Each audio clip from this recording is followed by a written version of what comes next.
올해의 마지막 달 12월 라디오 서울과 함께 편안하고 따뜻하게 마무리하시길 바랍니다. 강혜신의 오늘의 미국.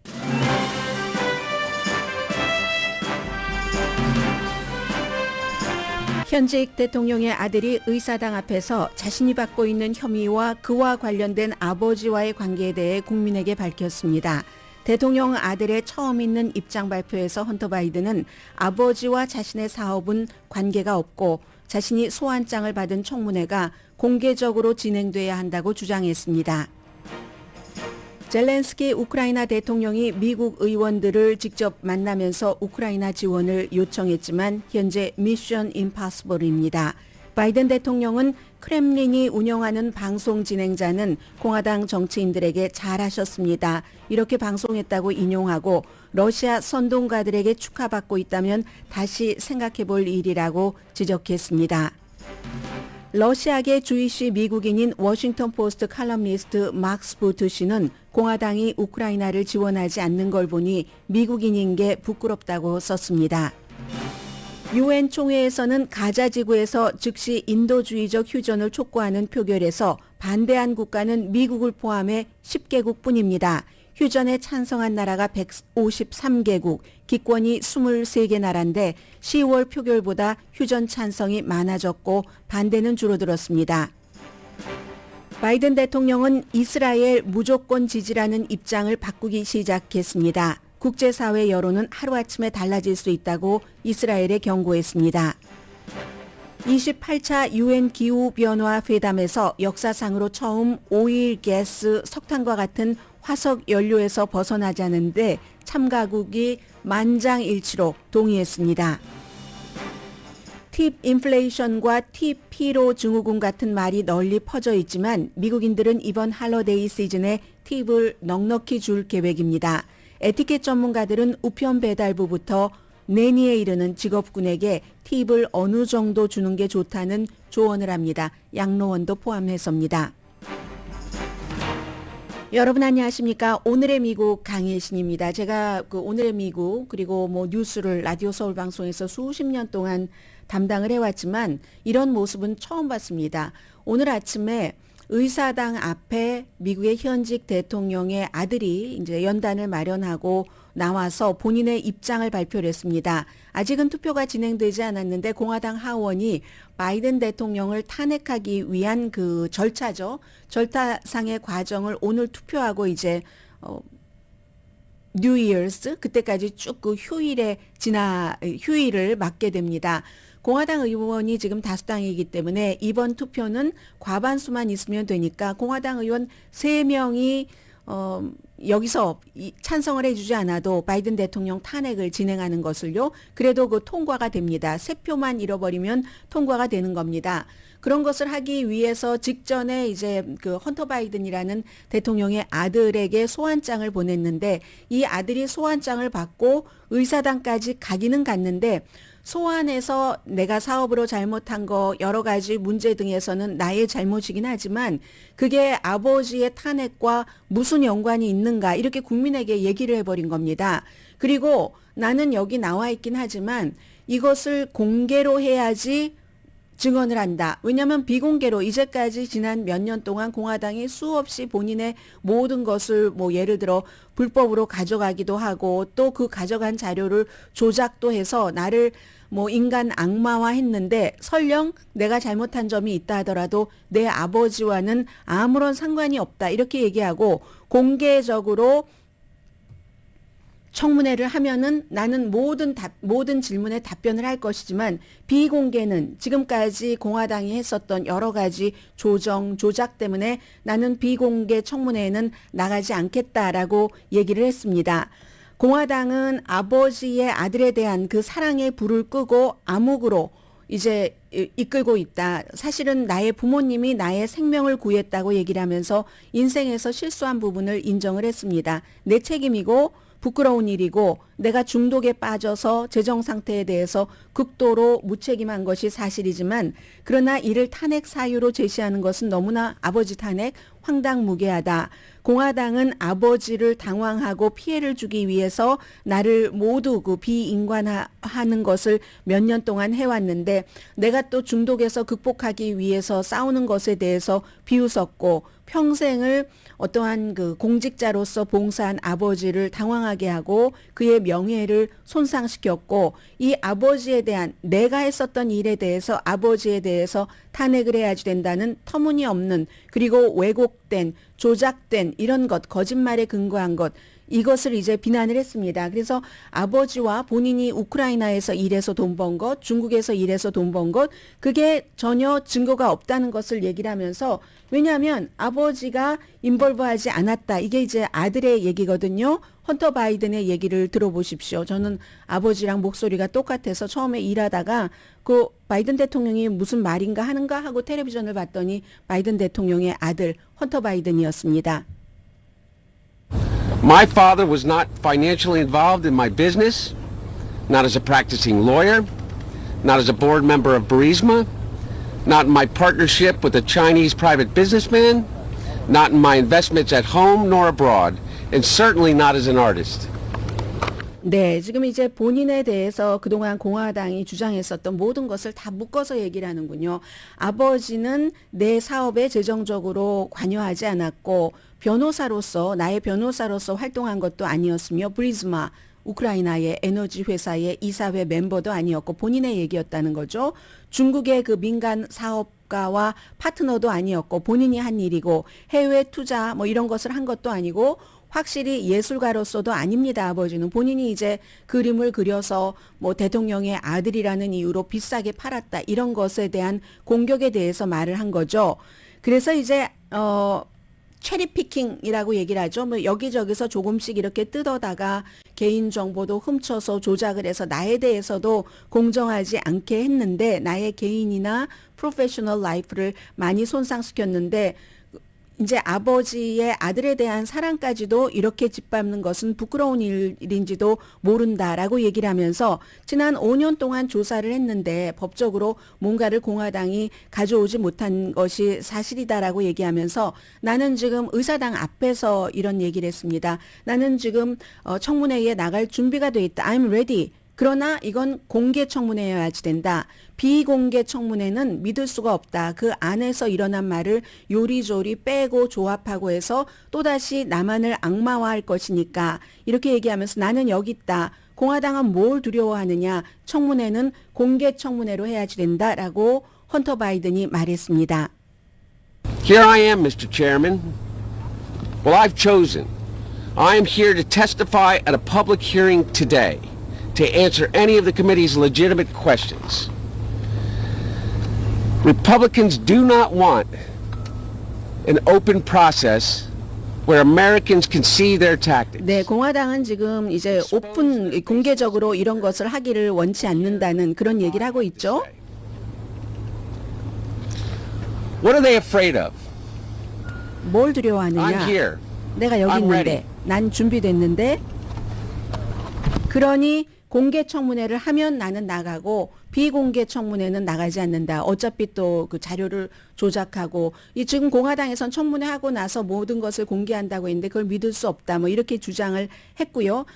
청문회라는 것은 뭐 공화당이 주도하던 민주당이 주도하던 정치 쇼인 것은 맞습니다. 아무튼 이렇게 얘기를 하니까 공화당에서 지금 미스터 체어맨 했죠. 이제 세 개의 위원회에서 이 대통령 탄핵을 주도하면서 대통령 아들을 그 증인으로 소환을 한 건데 제임스 코머 이 위원장이나 아니면 아주 그 짐 조던 같은 프리덤 코커스의 전 그 의장 같은 사람은 헌터 바이든을 청문회에 출석하지 않았으니까 의회 모독죄로 지금 하는 것을 우리는 검토하기 시작하겠다라고 얘기를 하고요. 아마 오늘 대통령 탄핵 절차에 대한 투표는 진행이 될 것 같습니다. 오늘 오후 안에는 나오겠죠. 이게 이제 정말 그 중요했었던 문제고 지금 니키 헤일리 공화당에서는 모든 것이 다 지금 선거와 연관이 돼 있는 거잖아요. 니키 헤일리 공화당의 예비선거 후보가 뉴햄프셔 주지사의 공식 지지를 받았습니다. 그러면 미국에서 뉴햄프셔와 아이오와주에서 한 군데서도 이기지 못하면 어떤 당의 후보가 되는 역사가 없었는데 아이오와주에서는 주지사가 론 디센티스 플로리다 주지사를 공식 지지했고요. 트럼프 전 대통령은 지금 천하무적입니다. 두 군데 주지사로부터 공식 지지를 받지 못하면서도 아이오와주에선 날이 갈수록 지지도가 높아지고 있고 공화당에서는 특히 트럼프 전 대통령을 지지하는 측에서는 이렇게 바이든 대통령 탄핵을 몰아붙이면서 트럼프 대통령 쪽으로 가고 있는 게 지금 미국 내부의 상황이고요. 외부의 상황도 굉장히 복잡하고 저처럼 날마다 뉴스를 좀 깊게 들여다보는 사람은 현대사를 보는 것이기 때문에 굉장히 익사이링하기도 합니다. 물론 좋은 점에서 나쁜 점에서 뭐 온정적인 마음도 갖고 다 이런 것을 포함해서입니다. 어제 볼로디미르 젤렌스키 우크라이나 대통령이 의회에 와서 공화민주 양당 지도자도 만나고 대통령도 만났지만 그가 원했던 610억 달러 미국의 지원은 지금으로서는 받아갈 수 없는 상태입니다. 올해 말까지 그 돈을 받아가지 못하면 내년부터는 무기가 없어서 러시아와 제대로 싸울 수 없다고 하는데 기본적으로는 지금 그 바이든과 대부분의 그 민주당은 더 돈을 주자 하고 많은 공화당은 반대를 합니다. 여기에 대해서 이제 불법 이민자에 대해서 뭔가 대책을 더 강화해라라고 얘기를 하는데 저는 오늘 지금 앞에 지금부터 30초를 더 말씀드릴 텐데 30초를 더 말씀드리는 것은 워싱턴 포스트의 맥스 부트라는 컬럼니스트의 컬럼을 소개해드리기 위해서입니다. 이게 이제 앞으로 지금 한동안 이스라엘 하마스 전쟁 때문에 전해드리지 못했는데 우크라이나 러시아 전쟁이 어떻게 갈 것인가 미국의 위치는 무엇인가 하는 것을 보여줄 수 있고 미국인으로서 우리는 이걸 어떻게 바라봐야지 되나까지 적혀 있는 컬럼입니다. 이스라엘과 대만 지원안도 지금 백악관과 대부분의 민주당이 우크라이나 지원해주자 하면서 포함이 된 거고요. 여론은 대부분은 이제 미국의 우크라이나 지원을 지지를 하지만 공화당이 엄청나게 반대를 하기 때문에 반 조금 넘게 지금 우크라이나에 대한 지원이 조금 많네. 이 같은 여론이 나오고 다음에 누가 대통령이 되느냐에 따라서 트럼프가 대통령이 되면 우크라이나에 대한 지원은 끝입니다.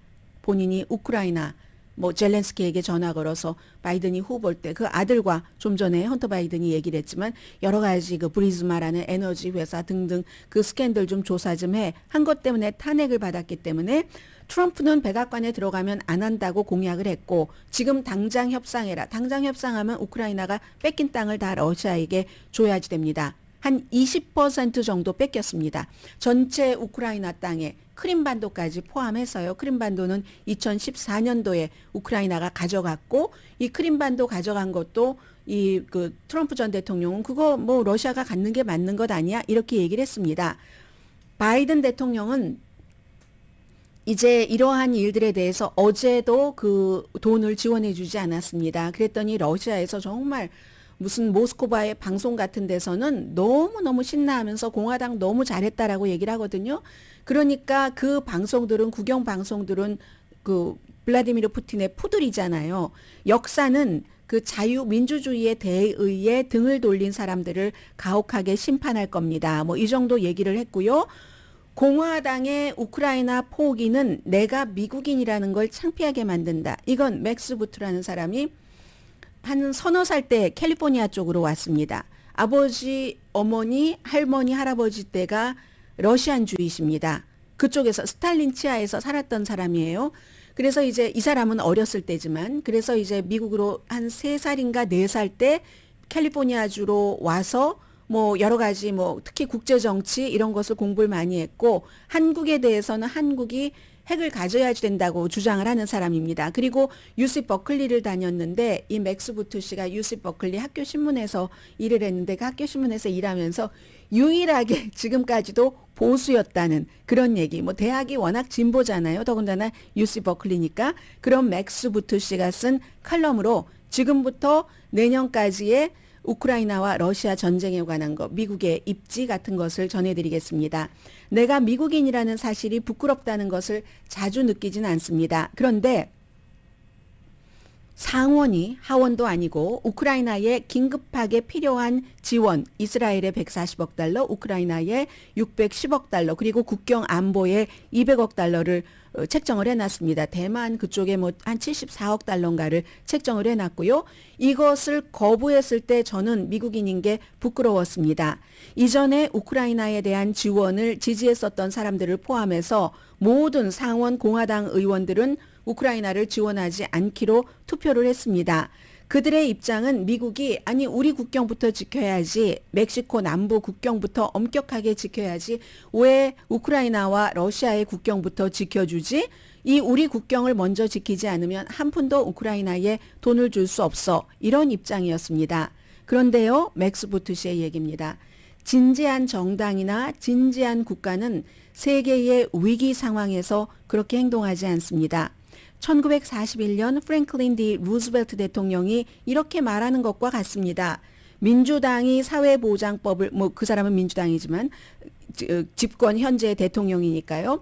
민주당이 사회보장법을 폐지하거나 노동법을 다시 만들지 않는 한 우리는 나치에 맞서서 싸우는 영국에 대한 지원을 하지 않을 겁니다. 이렇게 대통령이 얘기하는 것과 마찬가지라는 거죠. 당시에 공화당은 영국을 지원하는 것에 반대를 했었습니다. 그런데 이제 민주당은 미국 방어에도 필수적이다라고 얘기를 했었는데, 다행히도 민주당이 양쪽을 다 다수당을 장악을 하고 있었기 때문에, 그리고 그 당시에는 막 60표를 상원에서 원하지도 않고 했었기 때문에 영국을 미국이 지원할 수 있었고, 나치로부터 세계대전을 그런 쪽으로 이끌어 갈 수 있었다는 겁니다. 그런데 그리고 나서 이제 1941년 12월 7일에 일본이 진주만 공격을 했잖아요. 그리고 나서 미국의 공화당이 고립주의를 포기했었다고 알려집니다. 이분이 원래의 전공이 역사학이에요. 그래서 아주 쉽게 잘 알려주고 있습니다.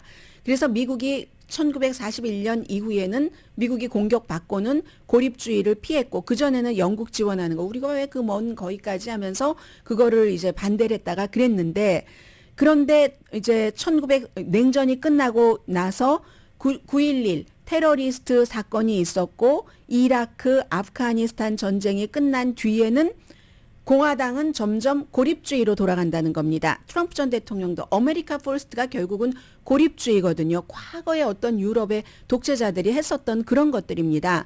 그래서 이제 공화당이 지금 점점 더 진주만 이전으로 고립주의로 돌아가고 있다라고 얘기를 합니다. 푸틴은 미국을 상대로 내기를 걸었죠.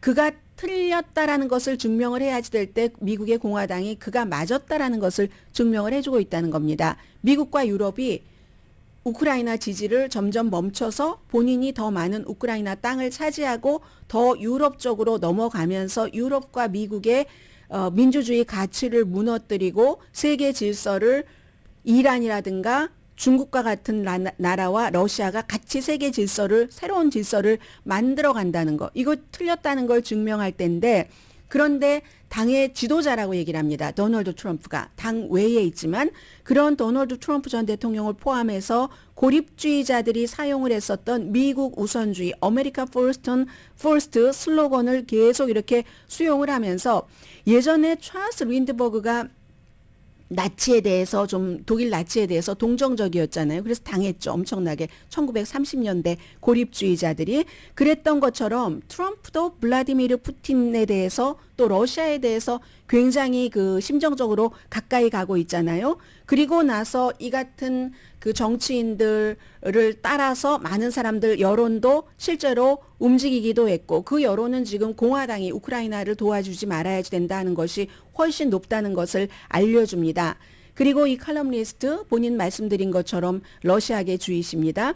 지난주까지도 의회가 그래도 이렇게 큰일인데 옳은 일을 할 거야 라고 믿었던 본인이 순진했었다라고 얘기를 하면서, 지금 이 원조 요청이 정확하게 말하면 연방 예산에 비하면 굉장히 적은 금액이라는 거죠. 1%도 안 됩니다. 그리고 그 1%도 결국은 또 미국으로 이렇게 돌아온다는 거잖아요. 군수품 이제 돈을 지원을 하면 미국에서 또 무기를 사가야지 되고 하니까, 신임 하원 의장 마이크 존슨도 당초에 우크라이나 원조하는 것에 반대했다가 최근 몇 주일 동안은 또 그래도 푸틴이 우크라이나를 잡아먹고 좋아하는 걸 볼 수는 없지. 이렇게 얘기하다가 또 요즘 입장이 바뀌고 있다는 거예요.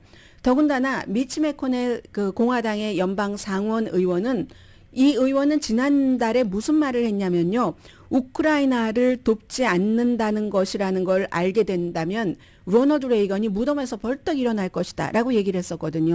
그리고 미치 매코넬을 포함해서 많은 공화당의 상원 의원들은 우크라이나를 지원해야지 된다는데 굉장히 강한 의견을 냈었습니다. 더군다나 미치 매코넬의 아버지는 1941년 세계대전에 군인으로 나가서 싸웠었던 그런 사람들이잖아요. 그래서 우크라이나에 대한 추가 지원법은 이게 이제 제대로 이걸 공화당에서는 그럼 이유가 뭐냐. 이민, 국경 같은 것을 더 강하게 해라. 이거랑 맞바꾸겠다라는 건데 어느 정도의 협조는 한다고 하는데 지금 미국이요. 초당적인 이민 법안을 통과시킨 게 마지막으로 통과시킨 게 1986년입니다. 1986년이면 레이건의 재선 때예요. 그 이후에는 많은 대통령이 바뀌었지만 안 됐던 것을 우크라이나는 지금 당장 며칠 있으면 포탄이 떨어지는데 그것을 통과를 시켜야지만 준다고 하니까 이건 원래부터 되지 않는 일을 가지고 나오는 거라는 거잖아요. 또 어제 말씀드린 것처럼 워낙에 유권자들은 국경에 대해서 이제 민주당 정부, 시정부, 일반인들도 저 국경이 아웃 오브 컨트롤이나 하는 것을 받고 있으니까 그걸 이제 포커스를 두기 위해서 이 같은 위험을 선택을 한다는 겁니다. 그래서 왜 이 둘을 연결을 하는가에 대해서 맥스 부투 씨가 국경이라는 것 때문에 우크라이나와 러시아 국경, 또 미국 국경. 근데 그 국경과 이 국경은 다르다는 거죠. 만약에 지금 우리 아래의 국경이 더 위험하다. 우크라이나 국경보다. 이렇게 말하려면 칼럼니스트는 이런 설명을 합니다. 국경이라는 일반적인 단어를 써서 미국과 우크라이나가 비슷하게 위험한 것처럼 가장을 하는데 이건 멕시코와 미국과의 국경이 그렇게 위험하다고 얘기를 하려면 멕시코 군대가 말하자면 러시아 군대가 미국의 남서부 지역을 침공해서 우크라이나를 침공해서 애리조나, 뉴멕시코, 텍사스를 합병하고 이쪽 동쪽과 크림반도를 합병을 하고 워싱턴으로 키브로 진군을 해서 주권 국가인 미국을 파괴할 계획을 발표한 경우에만 해당된다는 겁니다. 그것과 이 국경을 같이 놓는 것은 어불성설이라는 말할 것도 없이 그런 일은 일어나지 않고 현재 일어나고 있는 일은 수백만 명의 절박한 이민자들이 그 이민자들은 대부분이 미국인의 원주민 그런 그 조상처럼 우리 모두 이민 온 사람들처럼 자유와 경제적인 것을 추구해서 합법적으로 오는 사람도 있지만 난민 신청도 합법자가 많겠죠. 그러나 불법적으로 넘어오는 불법적이건 합법적이건 우리 모두의 조상들이 했던 것처럼 미국의 꿈과 희망을 품고 오려는 그런 사람들이지 미국을 딱 텍사스 캘리포니아주부터 먹고 워싱턴까지 쳐들어가서 다 먹어버리려는 사람들이 아니다라고 얘기를 합니다. 그래서 러시아의 침공이 우크라이나 국가뿐만이 아니라 민주주의를 잡아먹는 그런 위협과 마찬가지로 미국의 생존을 미국의 국경이 위협하다고 말하기는 어렵다는 겁니다.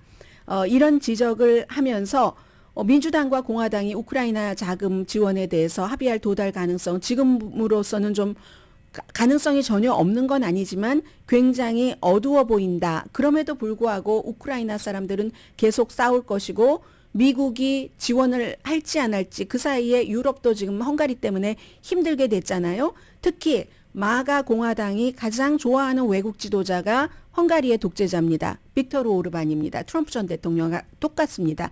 이 사람이 유럽에서도 지원해 주지 않도록 유럽연합 27개 국가 가운데서 26개국은 지금 찬성을 하는데 만장일치가 돼야지 되니까 헝가리가 지금 반대를 하고 있잖아요. 미국이 이전에 동맹국을 포기한 적이 있었다고 얘기합니다. 어딘가요? 월남이잖아요.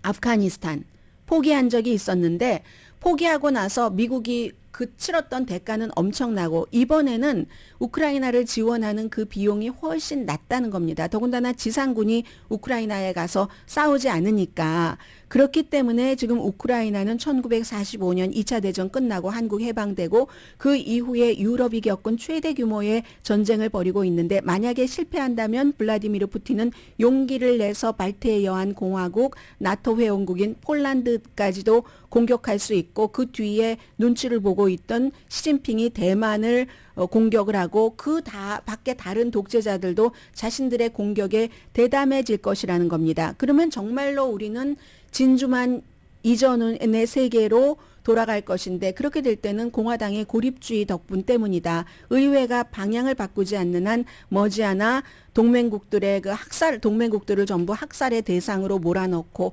아시아도 그 중국의 그 여러 가지 움직임 때문에 굉장히 혼란스러워지고 세상을 훨씬 더 위험한 곳으로 만들 수 있다. 워싱턴 포스트의 맥스 부트 칼럼니스트의 칼럼이었습니다.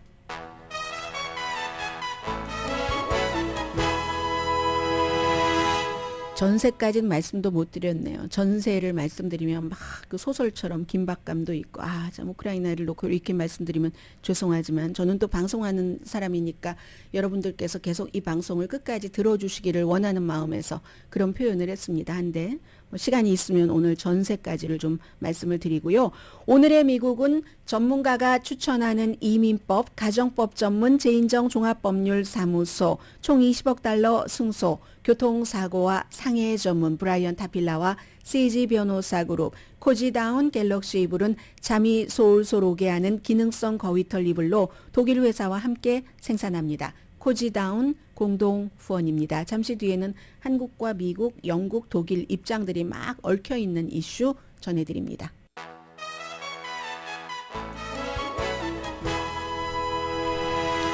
라디오 서울 방송 오늘의 미국 듣고 계십니다. 어제부터 그 한국에서 나오는 미국 관련 뉴스를 보니까 무슨 최근에 그 아이비리그 대학에서 대학 총장들이 주의식의 학생들의 보호에 대해서 애매모호하게 의회 청문회에서 얘기하고 한 사람은 사임하고 한 사람은 이사회가 지켜주고 한 것을 보도를 하면서 미국의 대선 이슈로 이 문제가 떠오를 것 같다. 이렇게 보도를 하는데 아직 글쎄요. 미국에서 보기에 그 정도 분위기는 아닌 것 같고요. 그렇지만 그렇게 될 모든 가능성은 다 열려 있는 건데 그 관련 뉴스를 조금 정리를 해드리자면 미국 대학이 기본적으로 굉장히 진보적인 건 맞습니다. 아마 대학교에 물어보면은 보수적인 대학교도 하면 20% 안 나올걸요. 특히 이제 크리스찬 이런 대학교는 당연히 보수적이고 아이빌리그 하면 전부 아주 초극 진보인 것 사실입니다.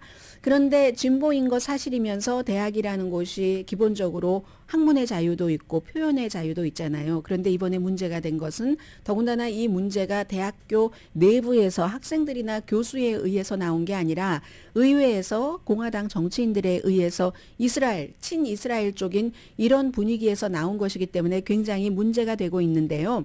대학교에서는 MIT에서 이번에 그 총장이 사임하고만 MIT에서 어퍼머티브 액션을 비판했다는 지구 물리학자 강의를 취소한 적이 있습니다. 그러니까 이런 그 아이빌리그 대학에서 아무튼 그런 것이고 그런다 또 코비드에 대해서는요. 코비드 당시에 마스크 쓰는 것 이건 이제 대학이 진보적인 성향이니까 진보 쪽에서 마스크 많이 썼잖아요. 캘리포니아주 같은데 플로리다주 같은데 안 쓰고 또 시골 같은데 안 쓰고 그랬는데 코비드 마스크를 쓰라고 요구하는 것을 금지하는 대학교가 가장 리버럴한 아이빌리그 MIT이기도 했었거든요.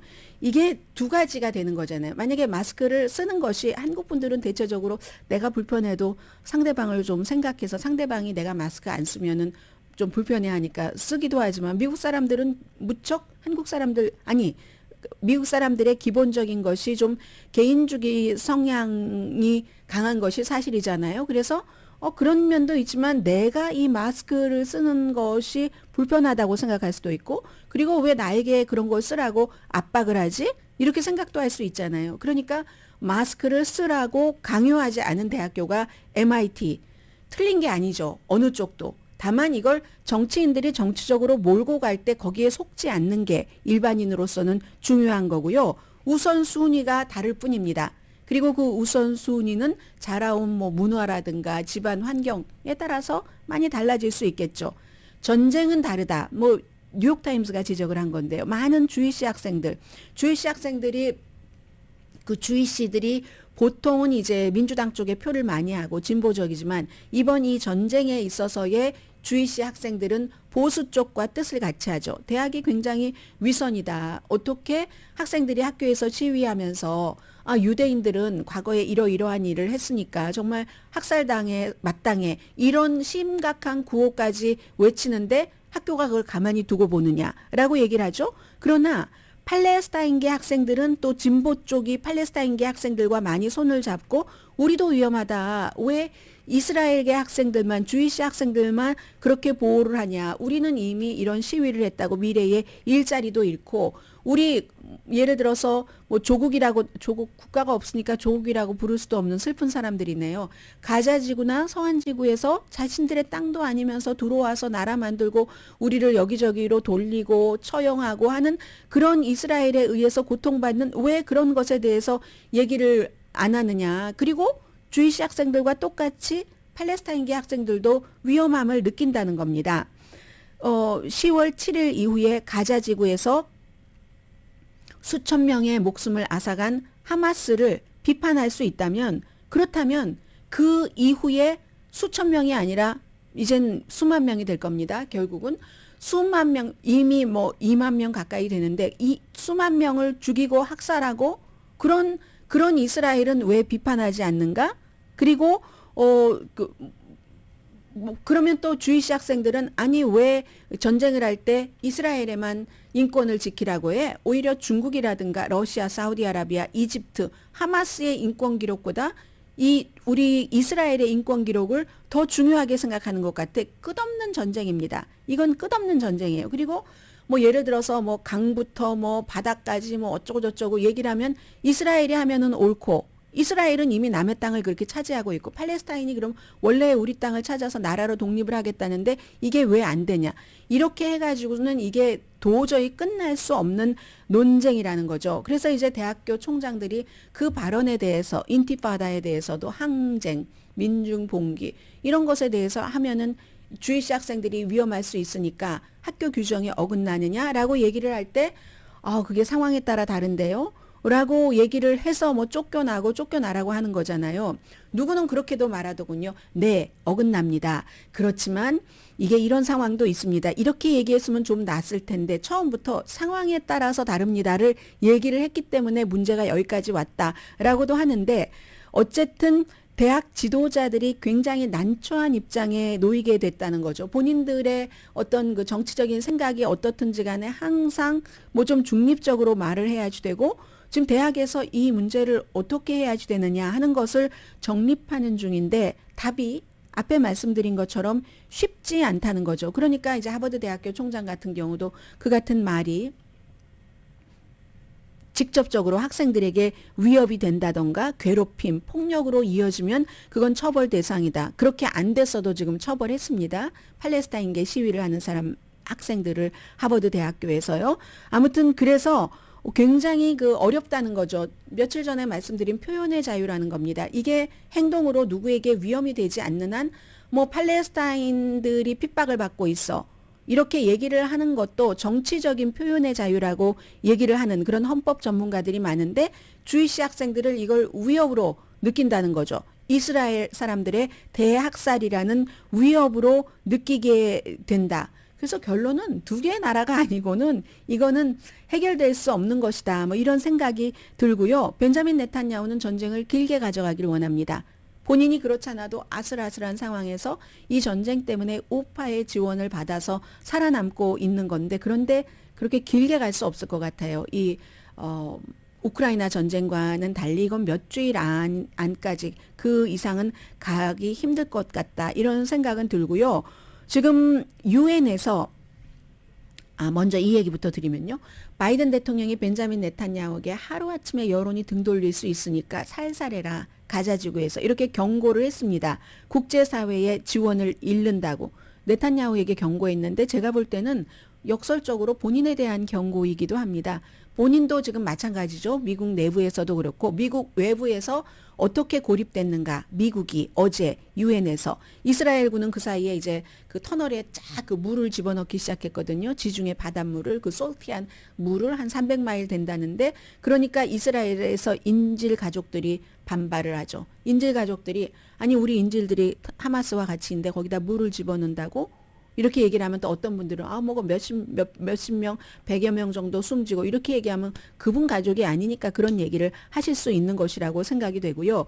유엔에서 압도적으로 153개국이 미국에 반대를 하면서 당장 휴전해야 된다. 휴전해야지 되는 이유는 정치적인 이유가 아닙니다. 지금 가자지구의 팔레스타인의 희생이 너무 크다 해서 당장 휴전에 총회에서 153표 찬성, 반대가 10개국인데 어디겠어요? 기본적으로 저는 세 나라는 딱 떠오릅니다. 미국, 이스라엘, 요즘 미국과 일을 같이 많이 하는 호주, 그리고는 체코, 여기까지만 뭐 잘 알려진 국가고 나머지는 뭐 파파뉴기냐 아니면 뭐 파라과이도 있네요. 그리고 마이크로네시아, 리비아가 아니라 리베리아, 과테말라, 체코공화국 이렇게 10개국이고요. 기권이 있습니다. 23개국이야말로 정말 몇몇 국가만 이름을 알 것 같아요. 영국과 독일, 우루과이, 뭐 파나마, 루마니아, 슬로바키아 이 정도, 사우스 수단, 통가 뭐 그 밖에는 뭐 카메룬 있고 무슨 카보버디 이런 나라, 불가리아도 기권했네요. 아르헨티나도 기권하고 헝가리, 이태리도 기권하고 리투아니아도 기권하고 무슨 뭐 마샬군도 이런데 네덜란드도 기권했네요. 한국은 그러니까 찬성한 겁니다. 10월 27일과 많이 달라졌습니다. 10월 27일은 20일 됐죠. 전쟁이 시작되고 그때는 120개국이 휴전에 찬성했는데 지금은 153개국이 휴전에 찬성을 했습니다. 이게 지금 이스라엘과 미국이 이끌어가고 있는 이스라엘 하마스 전쟁에 대한 세계의 반응입니다. 미국이 고립되고 있습니다. 이스라엘과 함께.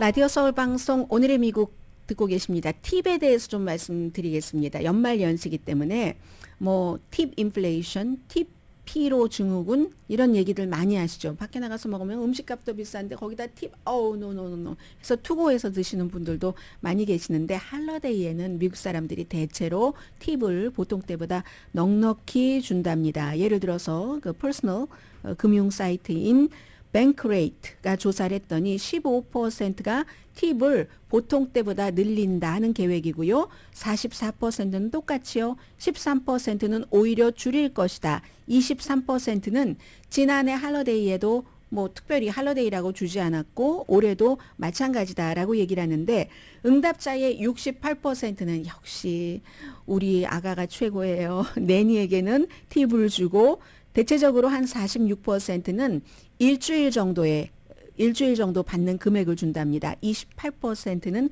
그 이상. 그리고 65%는 뭐 한 $15에서 $25 정도 내니에게 팁을 준다고 하고요. 53%가 요즘 팁으로 너무 많이 나가요. 질려버렸어요. 이렇게 얘기를 하는 거. 또 많은 사람들은 내가 이거 너무 많이 주는 건가? 너무 적게 주는 건가? 이걸 걱정을 하는데 에밀리 포스트, 이 매너 굉장히 중요한 그 가이드잖아요. 팁이 정말 감사하는 마음이에요. 이렇게 얘기를 하지만 많은 사람들은 감사해서 준다기보다는 시선이 있으니까 아니면 죄책감 때문에 뭐 그리고 옆에서 누가 보니까 그게 그 말이네요. 그래서 팁을 준다. 이렇게 썼는데, 팁을 주는 방법들에 관해서 또 얘기가 나온 것도 있거든요.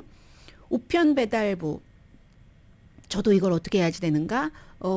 한 분이 아니기 때문에 날마다 그분들을 어떻게 할 수도 없고 한 번에 뭐 다른 분께도 이렇게 드리라고 메모를 써놔야지 되는가? 뭐 여러 가지 고민을 했었는데요. 지금부터는 이제 여러분들께서 고민을 조금 하실 그럴 분들과 팁을 말씀을 드리겠습니다. 우편 배달해 주시는 분들, 그 밖에도 뭐 배송업체 많잖아요. 아마존이나. 우선 미국 우체국이요. 연방 규정은 그 캐시나 체크 이런 걸 받을 수 없게 됩니다. 그런데 $20 미만의 이하에서 $20까지는 괜찮답니다. 대신에 뭐 스낵이라든가 머그라든가 뭐 이런 것은 또 추운 데는 작은 손난로 같은 것 있잖아요. 그런 것은 이제 괜찮다고 그 전문가들이 권합니다. 그리고 기프트 카드인데 $20 가지고 교환할 수 없는 거면 그것도 괜찮답니다. 똑같이 배달을 하시는데 페덱스 직원은요. 캐시나 기프트카드 받을 수 없지만 회사 정책에 따르면 $75까지는 선물로는 받을 수 있답니다. 페덱스는. UPS는요. 이렇게 캐시로 주는 것을 직원들에게 정중하게 거절하라고 얘기를 하지만 사람들이 손님들이 제가 너무 감사해서요 하고 고집한다면 받을 수 있답니다. 이제 그런 것이고 아마존은 캐시 팁은 받을 수 없는데 그로서리 배달하시는 분은 받을 수 있는데 다만 온라인이나 앱을 통해서 우버와 마찬가지가 되는 거죠. 그렇게 하는 것이고 또 선생님 또 어떤 뭐 스포츠 코치 뭐 애완동물을 돌봐주시는 분들도 계시잖아요. 그분들께는 선물이나 상품권도 드리고 또 선생님 같은 경우는 부모님들끼리 합쳐서 조금 선물을 크게 드릴 수도 있고 코치도 마찬가지고요. 이제 내니 베이비시터의 경우는 앞서 좀 말씀드렸나요? 일주일 정도 그 정도의 그 캐시를 주는 것이 가장 평범하고 뭐 애완동물을 돌봐주는 사람, 미용사에게도 이건 나중에 말씀드리겠습니다. 트래쉬 캔 쓰레기 이제 해주시는 분들 정말 중요한 분들이잖아요. 보통 $10에서 $30 정도 캐시거나 선물, 개인 트레이너 그분들께도 뭐 캐시일 경우는 한 번 그분께 이제 그 트레이닝 받을 때 그런 정도. 그리고 그 이발소나 미용실도 한 번 하시는 그런 돈을 드리거나 아니면 또 다른 직원들과도 좀 나눠주세요. 이렇게도 얘기하고 이제 요양원의 경우에는 캐시보다는 여러 사람이 함께 일을 하고 돌아가면서 일하니까 선물을 선택하는 게 낫겠다고 얘기를 하거든요. 뭐 먹는 것이라든가 꽃이라거나 그러나 딱 이 우리 어머니를 테이크케어 해주시는 간병인의 경우는 일주일치 정도 그 정도의 캐시를 드리는 것을 생각할 수 있다는 것. 다만 모든 것은 제한일 뿐이라는 것. 다 본인의 경제적인 사정, 마음의 사정에 따라서 결정하실 것이라는 것을 얘기를 하고 있습니다. 아무튼 그리고 소매업체에서 늘 계산해 주시는 분들도 감사하잖아요. 그런데 월마트, 뭐 크로거 이런 그 스토어에서는 그 직원들이 그 캐시 팁 받는 것 허용하지 않는다는 것도 참고하시기 바랍니다.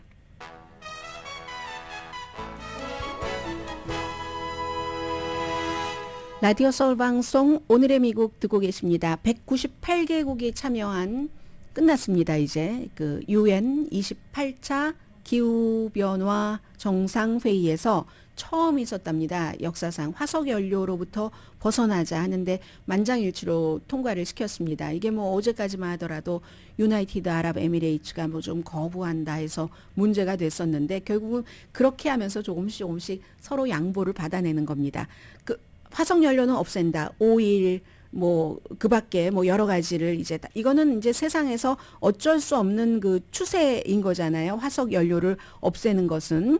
그래서 이제 그것을 안 하는 것처럼 하다가 결국은 해주고 대신에 구체적으로 언제부터 얼만큼씩 단계별로 하는 이런 것은 하지 않았습니다. 유나이티드 아랍에미레이츠가 거기서 열렸고 또 그 의장도 당연히 이제 그 나라의 국영그 오일 업체의 CEO였는데 사우디아라비아 같은 나라는 싫어했었겠죠. 그럼 오일, 화석 연료 같은 것을 많이 이렇게 해서 돈을 버는 곳이니까.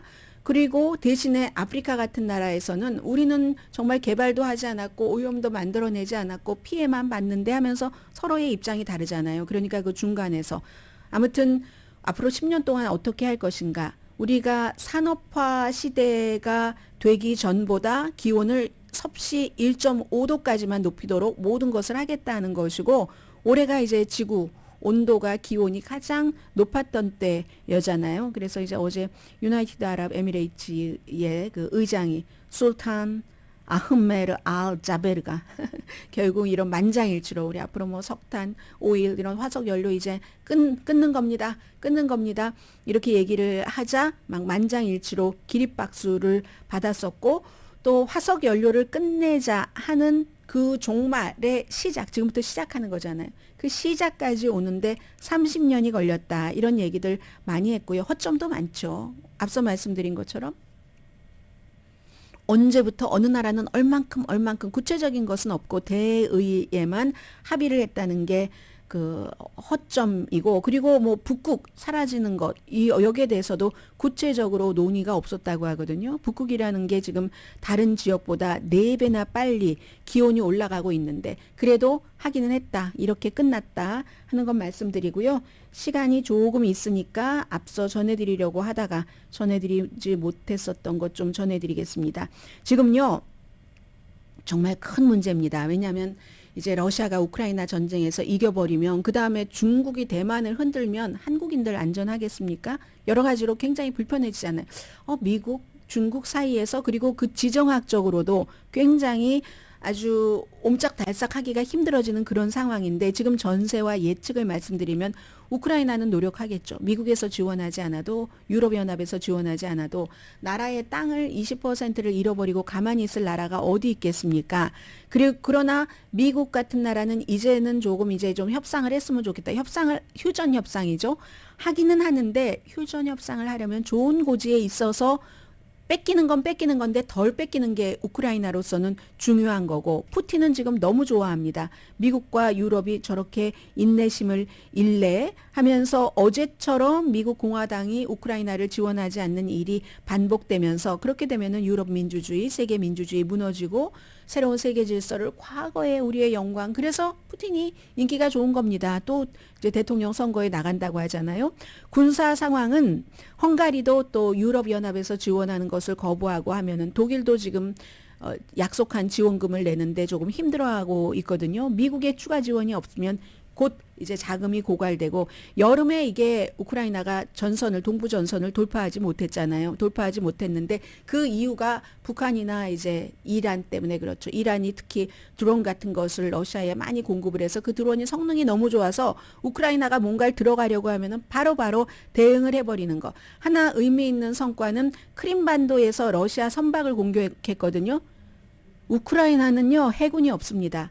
그런 나라가 이겼기 때문에 이게 너무 중요하고, 그래서 협상을 언제 해볼까 하는 이것에 대한 것인데, 지금으로서는 그 공화당이 어떻게 반응할지 알 수 없고요. 오늘의 미국은 전문가가 추천하는 이민법, 가정법 전문 재인정 종합법률사무소, 총 20억 달러 승소, 교통사고와 상해 전문 브라이언 타필라와 CG 변호사 그룹, 코지다운 갤럭시 이불은 잠이 솔솔 오게 하는 기능성 거위털 이불로 독일 회사와 함께 생산합니다. 코지다운 갤럭시 이불 공동 후원이었습니다. 10시에 좋은 아침, 좋은 하루 방송됩니다. 네, 이제 연말에 다 쉬러 가려고 연방대법원에서도 주요 낙태 약물에 대한 접근, 이거 허용하는가 마는가, 이 사건에 대해서 고려할 것이다, 이런 발표를 했네요. 강희신이었습니다.